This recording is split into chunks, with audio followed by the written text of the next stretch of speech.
What do you want me to say?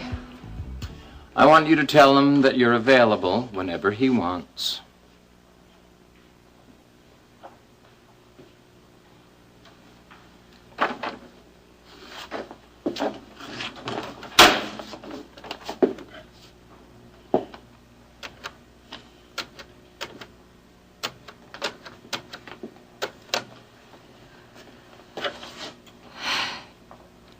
I'd like to speak to Mr. Lawrence, please.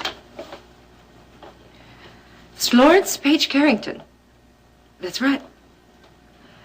No, I'm sorry. I wasn't in a very good mood the other day. Yes, that's why I was calling. I'd like to see you again, too. When? I'm afraid I'm supposed to have dinner with my husband tonight. Cancel it. However, it shouldn't be a problem. I can cancel.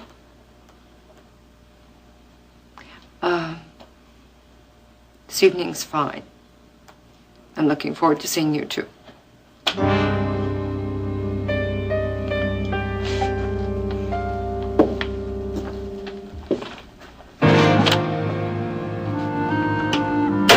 Good girl.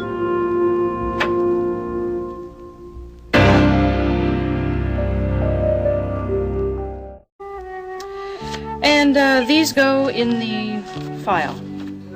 You file office memos? Where? Under the heading Office Memos. We try to keep a record of everything that comes into the office, all the messages, so if Alex needs to refer to anything at a later date. Mrs. Wheeler. Hello. Oh, good morning, Iris. Terry, I'm surprised to see you're still here. Well, I'm not leaving for Paris till the end of the week. I see. Actually, I'm not here in an official capacity, just to help Ashley out. Oh, well, that's very nice of you to give your time that way. Isn't it? Iris, I want to thank you again for the going-away present that you and Alex gave me. It's beautiful. You've been his secretary for 10 years. It's the least we could do. Alex will miss you very much. Terry, you didn't tell me you got a going-away present. It's beautiful. Well, since you seem to be squared away, I'll go now. I have 1,000 things to take care of. When do you leave, Terry? On Saturday. Well, in case I don't see you again, good luck, my dear. Thank you, Iris.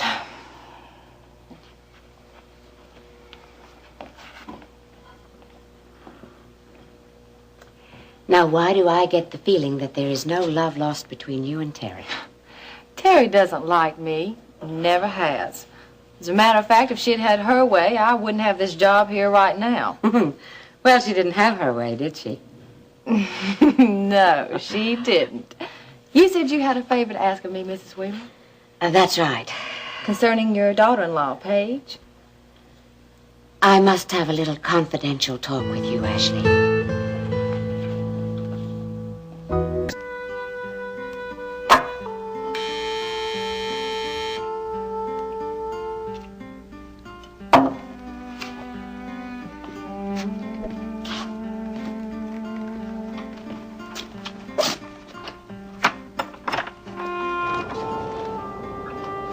Miss Carrington.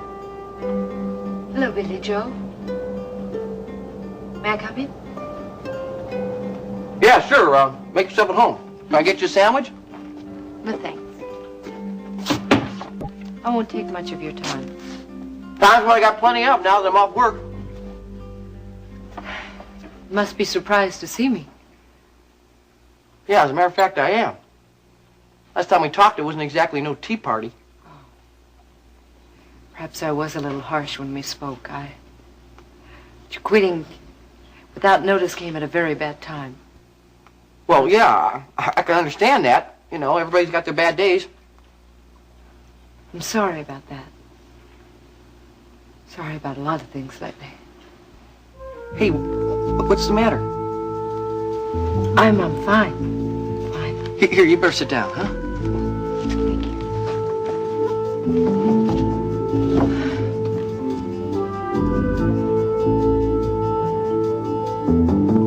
You know my daughter-in-law. Of course I do. I see her almost every day when I go to the Top of the World Club. She's very attractive. Yes, she is. I sometimes think that is the sole reason my son married the woman. Otherwise, she has absolutely nothing to recommend her. I gather that you were opposed to the marriage. Extremely opposed. I don't trust that little vixen. Actually, I can't say that I blame you. I've seen your daughter-in-law talk to some rather strange people at the Top of the World Club. What people? Oh, I don't know any of them. But there was this one gentleman in particular who was quite unsavory, to say the least. Unsavory? Oh, I'm so glad I came to you. Such a bright girl and so eager to help. I do value that. I certainly am eager to help, especially such a good friend of my Aunt Hildy's. Yes, it would be nice if we could carry on that friendship. Hildy was a great confidant of mine. Ashley, I wonder if you would be willing to do something for me without letting anyone know you're doing it. As I've told you before, Mrs. Wheeler, I can be very discreet. I know, but, well, I also know your first loyalty is to Alex. And he would be very upset if he knew I were even speaking to you this way. Mrs. Wheeler, I wouldn't even have this job if it weren't for you. I mean, I should think that my first loyalty would be to you. Oh, and besides, if it's something that affects you and your son, well, it's for Mr. Wheeler's own good. Oh, I just knew you would understand. What I would like you to do is to keep an eye on my daughter-in-law. Oh, not conspicuously, of course, but whenever you happen to be in the vicinity of the Top of the World Club. Well, now, that shouldn't be very difficult. If she seems to arrive or leave the club at strange hours, say, or if she talks to strange or unsavory people. And if you can find out who those people are, so much the better. Mrs. Wheeler, I'll do everything I can. I just knew I could count on you.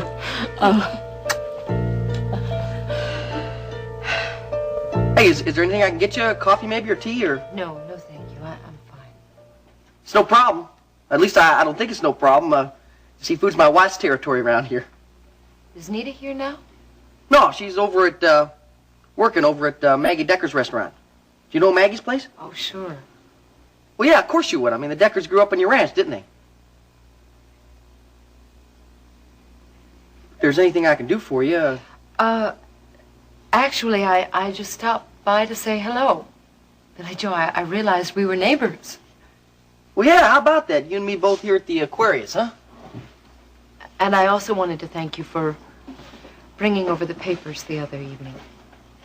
Well, hey, it wasn't no problem. You know, I just dropped them off on my way to work. Yes, but they were very important, so I really do appreciate it. Well, yeah, I figured it was important by the way Mr. Shaw was acting. How was Mr. Shaw acting? Like it was, you know, important. Did Mr. Shaw, tell you what was in the envelope? No, he just said they were business papers. That's right. A deal he and I are working on. You're thinking of going into business with Mr. Shaw? Possibly. Well, what kind of business? Private business, something I'm not at liberty to talk about. Oh, yeah, well, sure, I can understand that. Well, taken enough of your time, Billy Joe. Oh, hey, well, thanks for coming by and being so neighborly-like. Yeah. Hey, are you in some kind of trouble?